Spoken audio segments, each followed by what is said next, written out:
Wuthering Waves just dropped last week, and I have been having an absolute blast playing the Genshin killer. But there are a lot of things this game throws at you that new players may miss, especially if you're new to gacha games in general. Well, that ends today, because in this video, we're going to explore 10 tips and things I wish I knew before playing Wuthering Waves. Number 1. Conserve your resources. Gacha games are notoriously stingy with level up materials, and Wuthering Waves is no different. In the beginning, it will seem like you're flush with level up and ascension materials, but as you build your characters, you will start to quickly deplete those mats, and the cost for further upgrades will grow exponentially. So my recommendation is don't spread yourself too thin.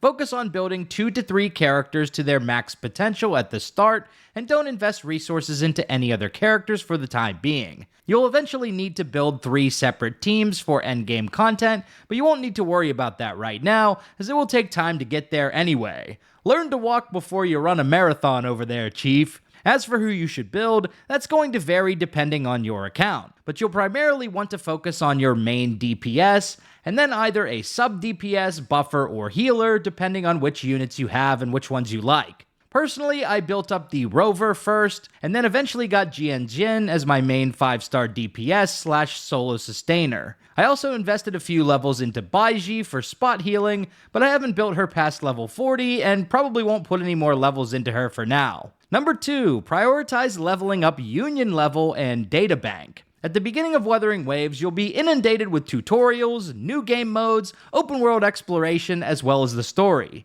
Your mailbox and menu notifications will be popping off more than your unhinged ex trying to win you back. But in the beginning, the best thing you can do to move your account forward is to level up your Union level and your databank. Doing this will allow you to start farming 5-star echoes, which will make the biggest difference in strengthening your characters. So you'll want to get your Union level up to 30, and your databank to at least level 15 to unlock 5-star echo drops. The fastest way to boost your Union level is to complete the main story, big side quests that grant a lot of XP, and finally doing any activity that spends stamina, aka Waveplates. This is things like farmable bosses, tacit fields, etc. Leveling your databank is a bit more tedious since you need to get purple variants of pretty much every echo in the game to reach level 15. The most efficient way to go about this is to select any undiscovered or lowest tier echo from your databank, track it, and then eliminate those mobs until you get a purple echo. I did this over the weekend and ended up finishing level 7 to 15 in about 8 hours of gameplay. I was completing other stuff too, so you can probably do it faster if you're only farming those echoes. Number 3, you can get 2 free 5-star echoes from the Illusive Realm. This game mode is basically Wuthering Waves' version of the simulated universe, and you should prioritize it because completing this challenge allows you to obtain 2 free 5-star echoes. And the best part is you can choose the set effect and main stat of these echoes as well. Even if you don't end up getting good tuning rolls on these echoes, these rewards could set up your early game builds and massively boost your damage. So be sure to do this sometime early on in your journey. Number 4, don't waste your enhanced drop rates.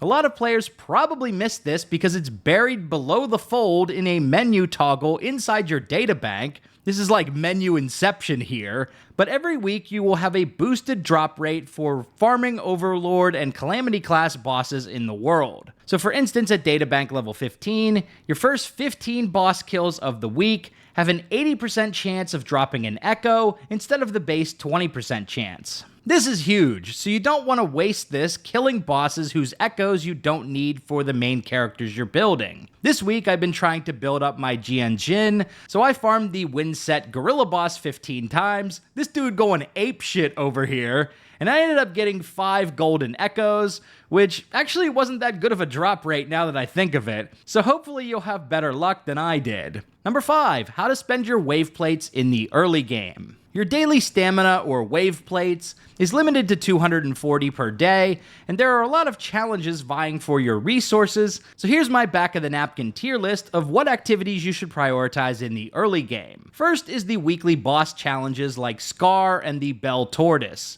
You can only claim these rewards 3 times per week, regardless of how much stamina you have, and you'll need these drops to level up skills on your characters. I need the Scar drops for Genshin, so I'll be farming that guy 3 times this week. Next, you'll want to farm Ascension materials for your characters. These drop from overworld bosses and cost 60 Waveplates per boss kill. After that, you'll want to farm weapon ascension materials and ability upgrade mats. For some characters, you might even need the same mats for their skills and weapon, so be sure to spam the relevant domains. A lower priority are the tacit fields, which drop tuning materials, and the training challenges that drop echo level up materials. The lowest priority activities are XP books and shell credits, so avoid these altogether unless you're overcapped on resources and haven't unlocked the other challenges yet, or if you're extremely down bad for those materials. Number 6. No stamina, no problem. So what should you do when you run out of wave plates to farm materials? Well, unlike Genshin Impact, you can still earn something from these challenges, even if you're out of wave plates. Genshin could never, am I right? For starters, many overworld bosses and challenges have first-time clearance rewards that you will earn regardless of whether you spend wave plates to claim these standard rewards. So early in the game, you can run around and check off all these challenges. Second, for overworld bosses, you can still get their echo drops even if you don't claim the rewards. So it will still be worth it to kill the boss when you're out of stamina if you're trying to get their echo for one of your characters. Number 7, don't invest in skills for the Spectro rover. The main character in this game is surprisingly strong for a gacha game, but just like Genshin and HSR, you will unlock more elements in the future. At the beginning of the game, the rover wields Spectro, but after you complete the main story, they will unlock the much more powerful Havoc abilities. So if you want to play the main character, just invest in leveling them up and their weapon for now. Then once you unlock Havoc, you can start leveling up their skills, farming best in slot echoes, and leveling/tuning those up to fill out your build. Number 8, how does Superman jump in Wuthering Waves? Want to get launched to the moon? Then try this. Hit jump, plunge attack, dodge, plunge attack, and then grapple to soar higher than you ever thought imaginable. That's spacebar, left click, left click, and T for the finale. You're welcome. I actually learned this little tidbit from Tectone, and it changed everything. Number 9, don't forget to claim rewards from all the various menus. Like many gacha games, Wuthering Waves is constantly spamming you with different rewards that you need to manually claim out of like 100 different menus. So as a general rule of thumb, if you see a red notification on any button in the game, be sure to click on that menu and check if there are any unclaimed rewards. You also want to check your map periodically, because some notices will be displayed on the top left of the map, similar to Genshin Impact.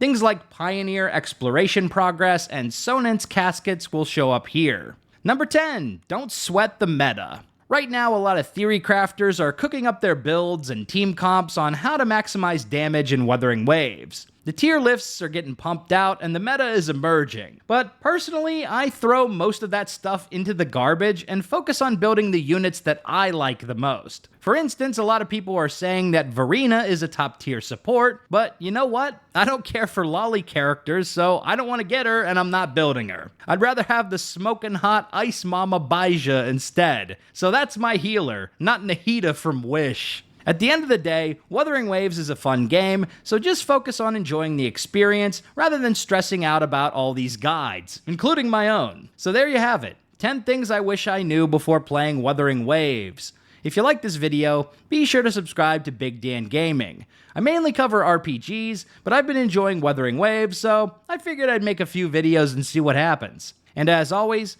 big shout out to all the channel members for supporting my content. Until next time, this has been Big Dan. I should go.